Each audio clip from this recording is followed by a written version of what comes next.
Hey, Manny, thanks for taking the time. So we haven't asked about Navon Donaldson in a while. Can you sort of update us how he's maybe progressing? Could he still maybe play at some point this season? Just sort of fill us in on his progress. Navon is, I think he's got an appointment later this week to kind of assess his progress and where he's at. I think the big thing he's trying to work now, there's sort of two things going on. Is number one, his overall fitness. Trying to get that right, and then getting the clearance on the actual injury itself. Those two go hand in hand a little bit. So I think we're expecting to hear a little bit more on that later this week. Right now he's able to take reps in no contact walk through, jog through type settings.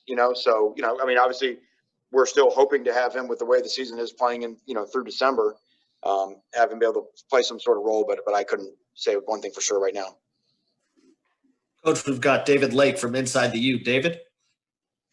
Yeah, Coach, Derek King was just saying he feels like the Tuesday, Wednesday practices were the best back-to-back practices maybe of the year. Would you agree with that assessment? And if so, what has impressed you about how the team has approached practice this week? I'm glad he said that. I would have to watch the film to know, because obviously I'm on the defensive field, so I'm not watching the offensive half of practice when they're working against Pittsburgh during that time. But that's obviously encouraging. I do think we've got great leadership. I think the guys are helping push through. We just did some discipline running that we're still paying for our penalties this past weekend, and we had to repeat a couple. And normally that's a situation where it's right at the end of practice, super hot outside, guys get discouraged, and it was kind of the opposite. It was guys were excited to be able to put their hand on the line and run again. So again, that doesn't guarantee anything we're going to play on Saturday, but I do think it's encouraging that that we've got a good bit of leadership on this team. Coach, we have David Wilson from the Miami Herald. David? Hey, Manny. Derek was just saying he felt like that start was probably one of the worst of his college career. He was also kind of talking about the way, I don't remember exactly the word he used, but basically everyone being honest with each other, maybe like brutal honesty or tough love kind of stuff. Curious what you've seen from him in terms of like trying to bounce back, and just that idea of guys being open and honest with each other. Have you seen that this year, and has it maybe been different than in past years? Yeah, obviously, Derek has such a quiet confidence about him. He's never rattled, even when he wasn't playing well in the game. There's never any sense of panic on his face,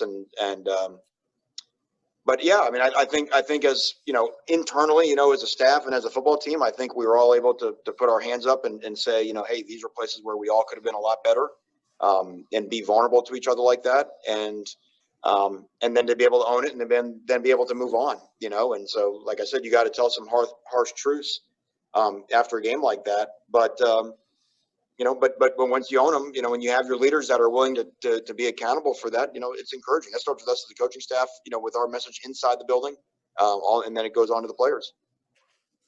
Coach, we've got time for a few more. We're going to go to Manny Navarro at The Athletic. Manny? Hey, Coach. You mentioned on Monday that you guys are going to have a meeting about some injuries and maybe have some updates. Were there any guys who weren't able to go this week in practice, and any guys that might be questionable for Saturday? The only guy that'd be questionable is Brevin. I think everybody else has been practicing and has been good to go. So we'll see as the week goes on about Brevin. But everybody else has been out there running around, looking good. And any lineup changes? I know obviously some more guys were getting playing time. Is there any in mind right now where you say, okay, we're going to make a switch here or make a switch there? I think what you're asking is probably more. There may be the snap counts, but I don't know if there's anything dramatic, that type of deal. And sometimes you got to get into a game, and it's a little bit like, I know even covering the NBA, you got to sometimes you get in the game and see who the minutes go to, where the rotations lie at some spots. But no,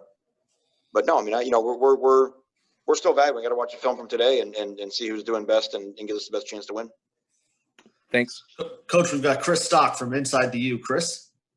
Kind of speaking about the Brevin thing, just with Will Mallory, kind of just his season, just your thoughts on how he's done. I know we've talked about him before, but just how he's doing, and if he is going to be that lead, if he happens to be that lead guy Saturday, how will he be able to handle that? Your confidence in him, basically. Yeah, I think we know we've got two really outstanding tight ends.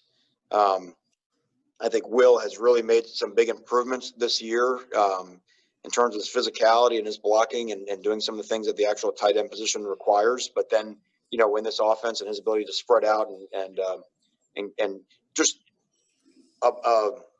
his body size across the middle of the field, for a quarterback, it gives the quarterback such confidence because they're such a humongous target to throw the ball to. And so, yeah, I mean, I think, we even had a matchup one-on-one on the outside lanes. The ball ended up getting picked, but really a little bit better ball placement. That could have been an explosive play. And same thing, you got a big old body to throw the ball to and, lead it out there and let him go, big boy it and make a big play. So, and then the great part about Will is just a very hard worker, relentless guy, all for the program. And you want those guys to do well.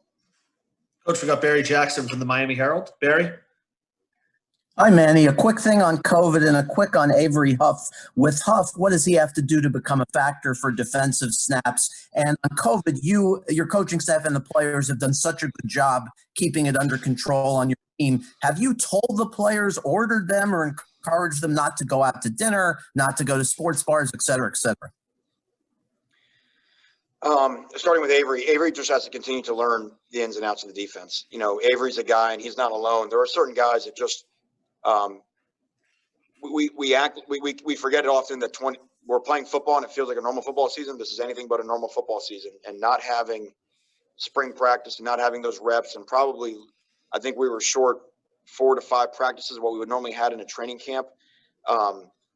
Those are the reps that Avery Huff needed because this was going to be his big development year, and he's still developing. He's still doing that, and he's really doing a nice job for us on special teams. But just handling the assignments and understanding all the run fits, where you go based off of what you see and all that type of stuff. He's learning on that and gaining more confidence in that. But some of the body types and what we want with an Avery, a Tyreek Austin Cave, obviously we talk about Sam, we've talked about Corey Flagg. We're super excited about what we've got developing in that linebacker room. But you gotta know where, what gaps to fill versus what running plays. So Avery's still working on that and getting confidence in that. In terms of the COVID deal, we've been up against it, as I mentioned before, since June 15th. We have not given strict parameters. Do not go to a restaurant. Do not go to this style of place. What our big talking point has been is just understanding your close contact in your personal bubble when you're within 6 feet of somebody without a mask on, that anyone that you are within close contact with, you are basically bringing into our bubble, into our team. And that's not, listen, we don't ever think we've got it solved because every time the test comes up, we have fingers crossed. But obviously they've taken some responsibility. I've heard the players talk back about being in the dorms and their coach, I'm trying to keep my bubble small and I'm trying to keep people, away and this, that, and the other. But, look, they're not locking themselves in their rooms, and they haven't been since June 15. I think they're finding a way to manage, which I think is a great lesson for everybody. There's a way to manage and live as normal of a life as possible with this virus without being in a lockdown, but there are still some responsibilities that are required.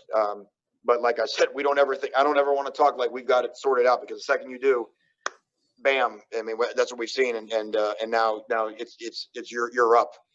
So we're just trying to stay under the radar, the COVID radar.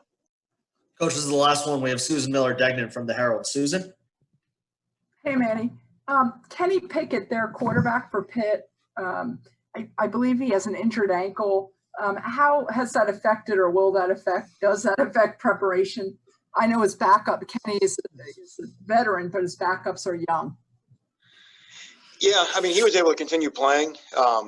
And his toughness, really, since his first year, has never been in question. And if you hear, Pat Narduzzi speak on him, I think he's a guy that the entire football team up there respects, because, I mean, just his ability to go in there and play the game in overtime. And in theory, he led them to a tying touchdown in overtime, and then they missed the PAT.